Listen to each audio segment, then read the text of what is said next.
Welcome to Adobe Tech Bangla. সুপ্রিয় দর্শক, আসসালামু আলাইকুম। আজকের এই ভিডিওতে আপনাদের সঙ্গে শেয়ার করব ইউটিউবের আমার যতটুকু অভিজ্ঞতা আছে সেই বিষয়ের কিছুটা আইডিয়া আপনাদেরকে দেওয়ার চেষ্টা করব। আমার এই চ্যানেলটির বয়স ১ বছর ওভার হয়। সেপ্টেম্বরের সম্ভবত ২৪ তারিখের এই দিকে আমার ১ বছর পূর্ণ হয়। ১ বছর ওভার হয়ে গেছে এই চ্যানেলটির বয়স। এই চ্যানেলটি আমার এই চ্যানেলটি মনিটাইজেশন হয়ে গেছে বা মনিটাইজেশন ৩ দিনের মধ্যেই আমি করতে পেরেছিলাম বা এপ্লাই ৩ দিন পরেই আমি এই চ্যানেলটার মনিটাইজেশন পাই। তো দর্শক, এই ভিডিওটি আমি তাদের উদ্দেশ্যেই করছি যারা অক্লান্ত পরিশ্রম করছেন ইউটিউবের মধ্যে বা ইউটিউব থেকে কোনো ফলাফল আসছে না বা ইউটিউবে আপনারা কিভাবে কাজ করলে সফলতা খুব সহজেই পেতে পারেন সেই সমস্ত বিষয়গুলো আজকের এই ভিডিওতে শেয়ার করব। দর্শক, এটা হচ্ছে আমার একটা ফটো স্টুডিও। আমি প্রথমে এই চ্যানেলটি যখন খুলি তখন এই চ্যানেলটি খোলার পর আমার একটা আইডিয়া আসে যে আমি যে ফটোশপের কাজগুলো করি, আমি ফটোশপের কাজ করি প্রায় ৮ থেকে ৯ বছর হয়।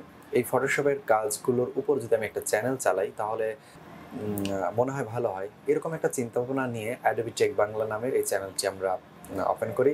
এরপর এখানে মোটামুটি ফটোশপের কিছু কাজই দেই, বিভিন্ন প্রিন্টার, ল্যামিনেটিং, কম্পিউটার বিভিন্ন বিষয়গুলো নিয়ে আপনাদের সাথে ছোট, ছোট করে শেয়ার করা শুরু করলাম।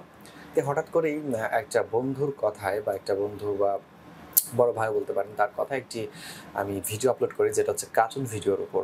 কার্টুন ভিডিও কিভাবে করতে হয় সেই বিষয়ের উপর একটি ভিডিও আমি আমাদের চ্যানেলে আপলোড করি।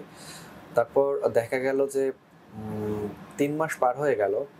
ওই ভিডিওতে ভিউ নেই। আমার ফটোশপের যে ভিডিওগুলো ছিল সেই ফটোশপের ভিডিওতে মোটামুটি ভালো টুকটাক ভিউ আসে। ৮টা ১০টা করে ভিউ আসে। ৩ মাস পরও আমার প্রত্যেকটা ভিডিও থেকে ৮টা থেকে ১০টা ভিউ আসে।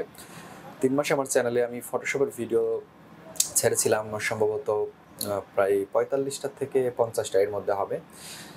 এরপর দেখা গেল যে আমি ১ মাস চ্যানেলটার মধ্যে আর কোনো ভিডিও ছাড়লাম না। না ছাড়ার পর আমার কার্টুনের যে একটা ভিডিও ছিল, যদি আপনাদেরকে দেখাই, দেখতে পাচ্ছেন যে এখানে যে ভিডিওটি প্রথমে আছে কার্টুন ভিডিও কিভাবে বানাবো। এই ভিডিওটি আমি করার পর হঠাৎ করে এই ভিডিওটি এতভাবে এটার ইমপ্রেশন ক্লিক থ্রু রেট বেড়ে যায় যেটা কল্পনার বাইরে। প্রত্যেকটা দিন মানে যেখানে আমার ডেইলি যেখানে ৪৮ ঘন্টায় আমার এই চ্যানেলটার মধ্যে টোটাল ভিউ আসে, এই ৫০টা ভিডিওর মধ্যে টোটাল ভিউ আসে ১০০, ১২০, ১৩০ এরকম ভিউ আসে। সেখানে হুট করে শুধু এই একটা ভিডিওর মধ্যেই এই কার্টুন ভিডিও কিভাবে বানাবো এই ভিডিওটির মধ্যেই ভিউ আসা শুরু হয় প্রত্যেক দিন প্রায় ২৫০০, ৩০০০ মানে হঠাৎ করেই এটা আমি যখন ১ মাস চ্যানেলটা বন্ধ রাখলাম তখন এই ভিডিওটা ভাইরালমুখী হয়। তখন যেই বন্ধুটার কথায় বা যেই বড় ভাইয়ের কথায় আমি এই ভিডিওটি আপলোড করেছিলাম সে তার কাছে ব্যাপারটি আমি শেয়ার করি। শেয়ার করার পর তিনি বলেন যে তুমি এই ভিডিওর উপরেই বা এই ক্যাটাগরির কিছু ভিডিও আপলোড করো। তো বেশ আমি তেমনভাবেই এই ভিডিওটির রেশ ধরেই আমি প্রায় ১০ থেকে ১২টা ভিডিও ছাড়লাম। তো মোটামুটি সাবস্ক্রাইবারও বাড়া শুরু হয়ে গেল। সাবস্ক্রাইবার তখন প্রায় ২০০, ২১০-২০ এরকম হবে হয়তো। এরপর থেকে কার্টুন ভিডিওর উপরে টুকটাক ভিডিও করছি। এখন আমাদের এই চ্যানেলটার মধ্যে প্রায় ৩০টার অধিক, ৩০ থেকে ৩৫টা সম্ভবত কার্টুন ভিডিও আছে। আর যা ভিউ এই চ্যানেল থেকে আসে টোটালি কার্টুন ভিডিওর উপর। তো আমি চ্যানেলটা সাধারণত খুলেছিলাম ফটোশপের উপর। আমার এই চ্যানেলটার মধ্যে এখন এখানে প্রায় ১৫০০ এর মতো সাবস্ক্রাইবার আছে। চ্যানেলটি মনিটাইজেশন কমপ্লিট হয়েছে আরও ১ মাস আগে। মানে ১ বৎসর পর ১১, ১২ এই ১৩ মাসের ১৩ মাস পর আমার এই চ্যানেলটি মনিটাইজেশন হয়। অর্থাৎ আমি কাজ ধীরে গতিতেই করেছিলাম। ২টা ভিডিও আপলোড করলাম, আবার ১ সপ্তাহ খবর নেই, আবার ২টা আপলোড করলাম, ১ সপ্তাহ খবর নেই, এরকমভাবে চালাইছি। তো আমি এই কথাগুলো আপনাদেরকে এইজন্য বলছি যে চ্যানেল যারা আসলেই এই ভিডিওগুলো আসলেই যারা ইউটিউবের উপর কাজ করতে চান, আমার এইটুকু অভিজ্ঞতায় আমার মনে হয় যেকোনো একটা বিষয় নিয়ে, অর্থাৎ আমরা যেটা জানি, যেটা থেকে সবথেকে বেশি পারদর্শী বা যেটা করতে আমরা ভালোবাসি, বিরক্ত মনে হয় না, যেই কাজটাকে আমরা ভালোবাসি সেই কাজটাই শুধু সেটার উপরেই আমার মনে হয় যে একটা চ্যানেল চালালে আর প্রতিনিয়ত টাইম মেনটেন করে, অর্থাৎ ১ দিন পরে হোক, প্রতিদিন হোক, ২ দিন পরে হোক, ৩ দিন পরে হোক অথবা ৭ দিন পরে হোক, ঠিক একই নিয়মে প্রথম থেকে যদি ভিডিও আমরা আপলোড করতে পারি তো আমাদের চ্যানেলটি র্যাঙ্কে আসতে খুব বেশি সময় লাগবে না। তো দর্শক, আপনাদের উদ্দেশ্যে এই কথাটাই বলতে চাই। আমার এই সবগুলো বোঝানোর কারণ হচ্ছে এইটাই যে আমার এই চ্যানেলটি আমি এখন এমন একটা অবস্থায় পড়ে গেছি, চ্যানেলটাকে আবার গ্রো করানোটা খুবই কঠিন হবে আমার জন্য। এর জন্য প্রথম দায়ী হচ্ছে বিভিন্ন টপিক। বিভিন্ন টপিকের আইডিয়া, বিভিন্ন টপিক ভিডিও, বিভিন্ন ক্যাটাগরির ভিডিও আমি এখানে আপলোড করেছি। যার ফলে আমার চ্যানেলটার অবস্থা খুবই নাজুক বা খুবই খারাপ। সুপ্রিয় দর্শক, যারা নতুন আছেন তাদের জন্য একটি বিষয় আমি শেয়ার করছি। আপনাদের যখন ২টা, ৫টা, ১০টা, ২০টা সাবস্ক্রাইবার হয়ে যাবে তখন আপনারা আপনাদের চ্যানেলের উপর খেয়াল করবেন যে ভিডিওগুলো আপনারা ছাড়ছেন সেই ভিডিওগুলোর মানে কোন ধরনের আপনার টাইটেল বা কোন ধরনের কিওয়ার্ড লিখে আপনাদের চ্যানেলে আসে সেই বিষয়টা খেয়াল করে আপনারা ভিডিও আপলোড করবেন। যেমন আমি আপনাদেরকে দেখাই যে কোন জিনিসটা মানে কোন কিওয়ার্ডগুলো লিখে আমাদের চ্যানেলের মধ্যে সবথেকে বেশি লোক প্রবেশ করে এবং কোন টাইমে প্রবেশ করে বা সেই টাইমে সেই আ টপিকের উপর বা সেই কিওয়ার্ডের উপর যদি আমরা ভিডিও করতে পারি তো চ্যানেলের ভিডিওগুলো অবশ্যই ভাইরাল হওয়ার সম্ভাবনাই থাকে। তো আপনাদেরকে YouTube অ্যানালিটিক্সের কিছু পদ্ধতি আপনাদেরকে জানানোর চেষ্টা করছি। দর্শক দেখতে পাচ্ছেন এখানে আমাদের চ্যানেলের যেই ইন্টারফেস, এটা হচ্ছে আমাদের এই চ্যানেল Adobe টেক বাংলা। এটার যে ড্যাশবোর্ডটি এটা হচ্ছে এটা। এখানে দেখতে পাচ্ছেন ১৫৬০ জন সাবস্ক্রাইবার। এই ভিডিওটি আমি গতকালকে ছাড়ছি।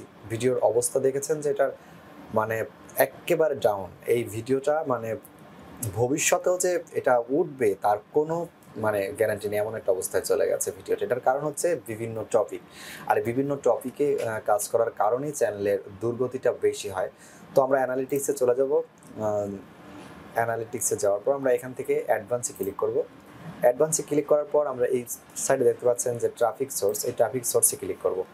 এরপর আমাদের এখন যেটা দেখব সেটা হচ্ছে যে কোন সাইট থেকে কি লিখে মানুষগুলো আমাদের চ্যানেলটার মধ্যে আসে। তো ইউটিউব সার্চের মধ্যে যদি আমি ক্লিক করি, ইউটিউব সার্চের মধ্যে ক্লিক করার পর আমরা বুঝতে পারবো যে আমাদের কোন কিওয়ার্ডটা লিখে আমাদের চ্যানেলের মধ্যে সবথেকে বেশি ভিউ আমরা জেনারেট করে থাকি। তো এখানে দেখতে পাচ্ছেন যে ফটোশপ এক্সপ্রেস এডিটিং, এটা ফটোশপের একটা ভিডিওর উপর মানে এইটা লিখে আমাদের এখানে লোক আসছে 1.7%, অর্থাৎ ১২৬ জন লোক। মানে টোটাল ক্যাটাগরি হিসাব করে এগুলোর অনেক সময় লাগে। তো আমি শুধু পয়েন্ট আপনাদেরকে দেখাই। সর্বপ্রথম এখানে দেখতে পাচ্ছেন ফটোশপ এক্সপ্রেস এডিটিং, এটার মধ্যে 1.7% মানুষ আমাদের এই চ্যানেলে আসছে এবং অন্যান্য ভিডিও বা এই ক্যাটাগরির ভিডিও দেখেছে। এরপরে দেখতে পাচ্ছেন 1.5 কার্টুন ভিডিও কীভাবে তৈরি করবেন। কার্টুন ভিডিও কীভাবে তৈরি করবেন, এই বানানটা কিন্তু এখানে ভুল আছে, দেখতে পাচ্ছেন এই বানানটা অবশ্যই উপরে রেপ আকার হবে।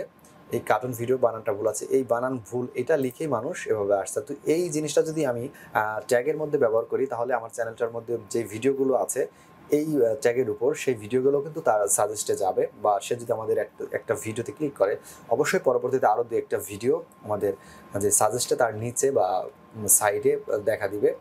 সেক্ষেত্রে আমাদের ভিউ বেশি হওয়ার সম্ভাবনা থাকবে।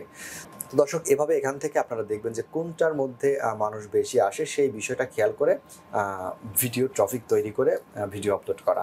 দর্শক, এটা হচ্ছে একটা ২৮ দিনের একটা হিসাব। আমি যদি লাস্ট ৭ দিনের একটা হিসাব দিই তাহলে এই যে সাইডে দেখতে পাচ্ছেন এখানে লাস্ট এই সাইডের এখানে ক্লিক করবো, এখান থেকে 7 ডেজ এই ৭ দিনেরটার মধ্যে যদি দেখা যায় তাহলে দেখবেন কার্টুন ভিডিও কীভাবে তৈরি করবেন সেটা লিখে মানে আমাদের ২ নম্বরের যেই পজিশনটা ছিল সেটা কিন্তু গত ৭ দিনের মধ্যে প্রথম নম্বরে আছে, অর্থাৎ 1.4, নিচেরগুলো 1.2, 1.1 এরকম। তো আমরা লাস্ট ৭ দিনের ট্রাফিক স্কোরটা দেখে আমরা এখানে ভিডিও আপলোড করব এর উপর। ইউটিউব সম্বন্ধে তেমন কোনো ভিডিও আমি এখনও ইউটিউব টিপস বা ইউটিউবের আইডিয়া সম্পর্কে আমি তেমন কোনো ভিডিও আমাদের এই চ্যানেলে আপলোড করিনি। যদি আপনারা চান তাহলে অবশ্যই আমি এর উপর ভিডিও দেওয়ার চেষ্টা করব। সুপ্রিয় দর্শক, এই কথাগুলো বলার কারণ হচ্ছে এটাই যে আমরা যদি ইউটিউব প্রফেশনালি করতে চাই তাহলে অন্যান্য দিকে মাথা না দিয়ে আমরা আমাদেরকে নিজেকে বুঝতে হবে যে আমরা কোন জিনিসটা সবথেকে বেশি ভালো বুঝি বা ভালো পারি, কোন কাজটা করতে ভালোবাসি, বিরক্ত নিয়ে না, মানে ভালোবেসে কোন কাজটা করতে পারি সেই কাজের উপর আমাদের একটি চ্যানেল ক্রিয়েট করা উচিত বা সেই আইডিয়ার উপর বা সেই টপিকের উপর ভিডিও করলে আমরা বিরক্ত হব না বা প্রতিনিয়তই আমরা ভিডিওতে কাজ করতে পারবো এবং নতুন নতুন আইডিয়াও সেখান থেকে আমরা পেয়ে যাব। তো দর্শক, আমরা যে কোনো বিষয় নিয়ে আমরা ইউটিউবে কাজ করতে পারি। পৃথিবীর মধ্যে সবথেকে বড় প্ল্যাটফর্ম হচ্ছে ইউটিউবের ভিডিও প্ল্যাটফর্ম। তো আমরা এখানে যে কোনো ভিডিও বা যে কোনো বিষয় নিয়ে আমরা চাইলে এখানে কাজ করতে পারি। তবে সবথেকে বেশি যেটা দরকার হবে দর্শক, সেটা সবাই আমরা জানি, ধৈর্য। ইউটিউবের আরেকটা নাম আমার মনে হয় যে ধৈর্যের কোনো বিকল্প নেই।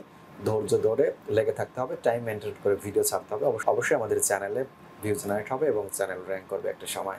সুপ্রিয় দর্শক, এই ছিল ভিডিও। আশা করছি ভিডিওটি আপনাদের কাছে ভালো লেগেছে। যদি ভালো লাগে ভিডিওতে একটি লাইক দিবেন, চ্যানেলের ভিডিওগুলো আপনাদের প্রয়োজন মনে হলে চ্যানেলটি সাবস্ক্রাইব করে রাখবেন।